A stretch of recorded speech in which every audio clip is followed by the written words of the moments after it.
Henning, stop making noises. Well, hello there. My name is Vladimir. We're at 42 Gay Street. Tom Quayle. Howdy, guys. How you doing? I'm actually doing something that you guys requested, and that is a legato lesson from this guy who's pretty good at it. Yeah.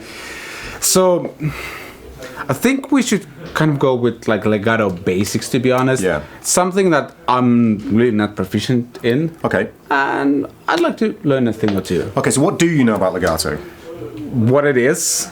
Like, Hammer-ons and pull-offs. You know that stuff. Okay. That I know, but that's kind of where it stops, to be honest. Okay. Let's cover from. Let's presume we know what hammer-ons and pull-offs are. Yeah. I keep looking at this giant screen over here instead of at the lens. Yeah. It's quite distracting. So hammer-ons and pull-offs. Let's just really quickly cover that stuff for anybody who doesn't know. I should really quickly say as well, anything I show you, I'm tuned slightly weirdly, so I have a C and an F instead of a B and an E. So you might see me play in slightly strange places. It's okay, don't worry. So a hammer-on, you can articulate notes, and I'll talk to you, Vlad, otherwise it seems rude. You can articulate notes, as you know, with the pick, or you can articulate notes with the left hand. Oh, yeah. So when I say articulate notes, what I mean is you can create a sound with the left or the right hand. You always need the left hand, but you can actually pick a note and then use the left hand, as you know, to hammer, like a piano would onto a string, to hammer onto the next note. Yeah. So at that point I didn't pick that note, I just used the left hand to execute the note by hammering onto it. You can also do the same, we call it a pull-off, where we basically pluck the string backwards with the left hand. So legato is a combination of all of these things, combining hammer-ons and pull-offs on a single string or on multiple strings. The interesting thing is you do have to pick the first, or I pick the first note of a new string, but then every other note is executed with hammer-ons and pull-offs. Okay, now, where a lot of people run into problems is with the consistency of the technique. So what I'm going to get you to do is, I want you to have a good left-hand position. And all you guys out there as well. So the first thing you want to do is imagine, this is going to sound really weird, imagine a dead spider. Okay. Because a dead spider, basically, a spider in its life will stretch its legs out, but when it dies, it just kind of, everything curls up like this. Yeah. Your hand, if you just hold it in kind of the most relaxed position it will go into, it basically all the fingers dangle down and describe a C shape. Yeah. Okay. It's not this, it's not this, it's this, the most relaxed position. When you play guitar, and actually no matter what kind of guitar playing you're doing, what technique you're using, your hand should always describe that relaxed C shape. Yeah. So the first thing you want to concentrate on is, basically, am I using the fingertips of the left hand? What I'll get you to do is grab, okay, so we're consistent, grab on the G string, grab the 5th and 7th and 9th frets. And I want you to do that with the 1st, 2nd and little finger. Now, there's only one way, in terms of a left-hand position, that you're going to be able to do that, which is to have your thumb in the middle of the back of the neck. Maybe I can turn the guitar around here. The middle of the back of the neck. A lot of necks, they describe this C shape as well. And you just want to be in the middle. Imagine there was a truss rod skunk stripe running down the back of your neck. You're looking at that. I don't have one and nor do you, but imagine it was there. Yeah. And then you're positioning your fingertips so that they're on the string right behind the fret wire. So I've heard other people talk about, imagine the fret wire is like a wall that's coming straight out the fret. And you want to get right in the corner of that fret wire. Okay. Now with modern guitars like these, we're playing Ibanez AZ guitars at the moment. This is Vlad's new guitar. It doesn't actually matter if you're not really in the fret, but it's just good technical sort of good habits basically to get into. What I want you to do is I want you to lift off the 2nd and 4th fingers, but don't lift them off like this. Don't pull them really far away from the fretboard. Just have them floating, relaxed above the strings or the frets that you're going to play. And then pick the first note, and then super relaxed, allow that 2nd finger to come down onto the fretboard. Now at this point, what I don't want you to do, and the same for you guys out there, is I don't want you to slam into the string. Because the temptation with legato is to try and generate as much volume as possible. But in generating the volume, what people do is they feel they need to go a long way from the fretboard and then slam the finger down onto the string. Yeah. Because it makes sense, doesn't it? The more energy you put onto the string, you have potential and kinetic energy. If you bring your fingers far away from the fretboard, you have a lot of potential energy. Then you bring it down onto the fretboard as hard as you possibly can, and you get volume. Yeah. The problem is, what are you doing by pulling your finger away and slamming it down? You're adding tension into the hand. And into the tendons that run all the way through up the arm here. Now, that's fine because you're going to get loads of volume, and at this point you're playing super slowly. You're just doing this. If you start speeding this up and you're putting all that tension into your hand, you're going to very quickly find you run out of stamina, and you hit your top speed very, very quickly. And this is the point where when you see people doing, like, let's just do the backwards version first. So when you get to here, make sure that you're very consistent with the fingertip placement here.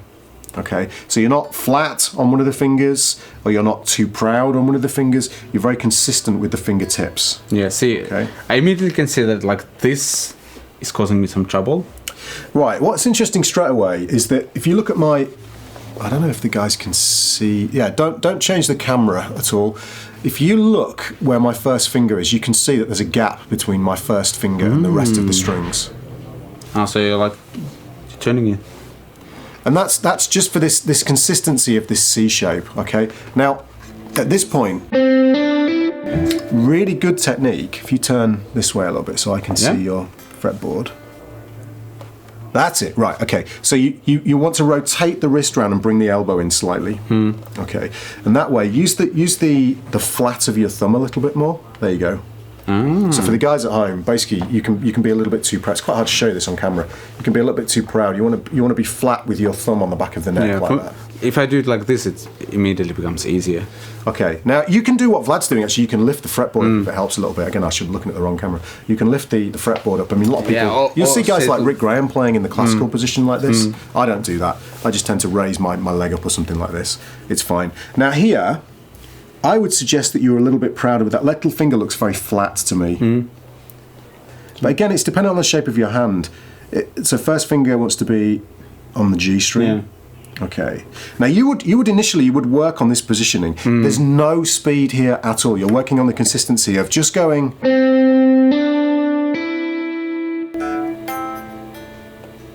Okay. Now I can see straight away that knuckle joint flattened out. Yeah. Did you notice?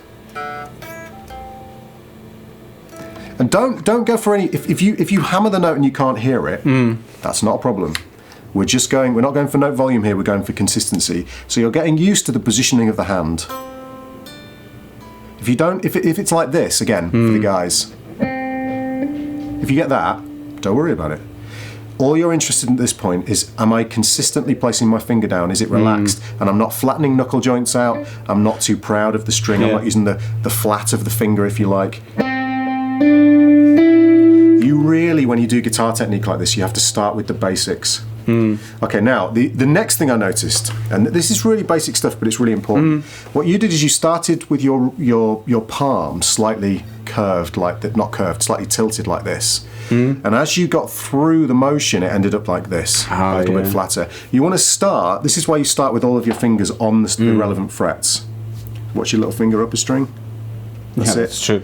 Okay, now try and position your second finger so it's nearer the fret wire, because your hands are definitely big enough to stretch this. It's just you're not used to these stretches yet. Yeah. Okay, you're used to more closed positions. Absolutely. But you might as well get used to this now. Okay, so that's it. Rotate the palm around, not like this, but just instead of like this, like that. There you go. There you go. Yeah. Getting there. Fantastic. Right.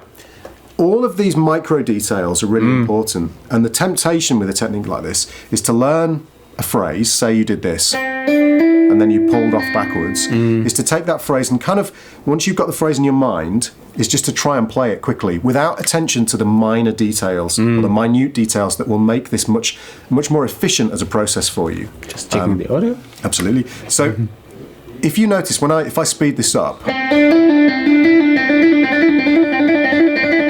now, the really interesting thing is here, I can talk to you at the same time as doing this and hold a conversation with you. It's not like there's a vein popping out the side of my head. It's like, this is really, really difficult. Now, if you don't have those micro details down in terms of, the things I talked about, using the fingertips, having the knuckle joints bent, describing a dead spider C shape, and having the fingers close to the fret wire, and the thumb in the middle of the back of the neck, okay? Now it looks great. See if you can just relax this finger a little bit. This one? Is it relaxed? If it's relaxed, that's cool. That might be just naturally what your little finger does when it's relaxed. If it feels relaxed, that's fine. I'm not 100% sure. Maybe not too relaxed yet, but like... And I would try and get this little. You see the way my little finger is. There you go. Oh yeah. Okay. Yeah. This helps right away. Okay. Yeah. I noticed there's less tension over here now. In a way, at first, what's kind of important about this is actually almost to have somebody else tell, like a good guitar teacher, showing you what to do. Because what I've noticed is your thumb now is not behind your second finger. It needs to be in the middle of the back of the neck behind the second finger. And again, what you'll find is the higher up the neck it is, the harder it is to get this position. The lower down on the fretboard it is. I don't know if you noticed, but if you, just as an experiment, if you come lower down on the fretboard, what you'll notice is that the hand starts to come round and it feels more comfortable to do this stretch. Yeah, it is. Okay. And I'm actually kind of able to do it now. Yes, exactly. And it looks better, from my perspective, looking at that, if you spin round, it looks more, it's just like the shopping channel. Yeah, it looks more natural, much more natural to me. If you bring your, now keep this position, but bring your thumb further up the neck, further up the fret. Oh yeah. It starts to feel more awkward. Your face is describing exactly the tension that you're going through. It's difficult to maintain it immediately. Absolutely. Interesting. So it's all about being relaxed. And once you've got that consistency of the technique with no volume at all, you're just getting very kind of not loud sounding notes. What you can start to do is to, when it's consistent, you can start to add more tension in slowly to get the note to sound loud. If you add the tension in too quickly, you won't be able to get rid of it afterwards and you'll still have bad technique. That's the problem. And then after a while, if you do hammer, hammer, pull off, doesn't need to be in time at this stage. Just make sure, super concentrate very slowly on all the elements. There you go. Great. We can't hear him because he's not plugged in. It's not that he's really bad at this, I promise. This is the first time I'm in any way able to do this. This, like, index finger, middle finger stretch has always been, like, almost impossible for me. Yeah. This is cool. It's definitely not impossible for anybody out there. It's more a question of having the elements, these small elements together as one package, which is where a good teacher can help you, because they can look at your hand and diagnose the physical things that you're doing incorrectly that you can do better, and then help you either physically by moving you or describing what you need to do in order to make. See, that looks great now.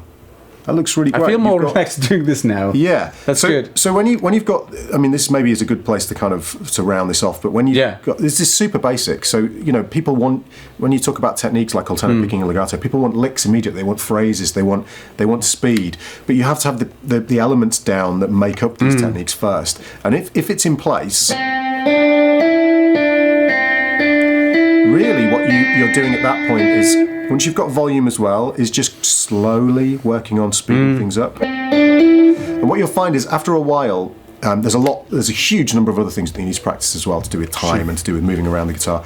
But after a while, what you'll find is that you can make this technique so relaxed that you can improvise and move around and have a conversation at the same time. Yeah, and also like when you lay kind of the foundation of the technique, then you can concentrate on the kind of musical side of things. This is it. What you're playing and your technique is right.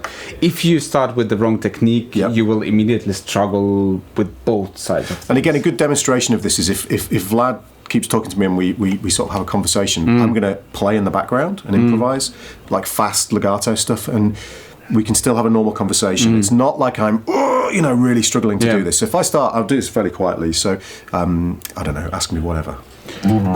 What's the weather like today?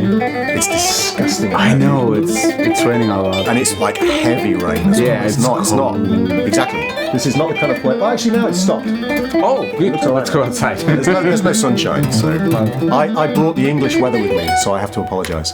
But you get the idea. So we can have a conversation, and it's not a stilted conversation. It's not a really difficult. I'm not struggling to talk at the same time, because what I've done is I've practiced the technique so that the really, really basic elements of technique, a little bit like an artist would hold a brush, or I don't know, a surgeon would learn to use a scalpel. So those things are just completely in the back of the mind. And that's what basic technique practice is for me. It's not, this is a hammer on, this is a pull off, right? Here's a lick, just go and try and do it as fast as you can. No. It's having all those basic elements down so that the technique is absolutely fundamentally becomes second nature to you and back of the brain kind of stuff.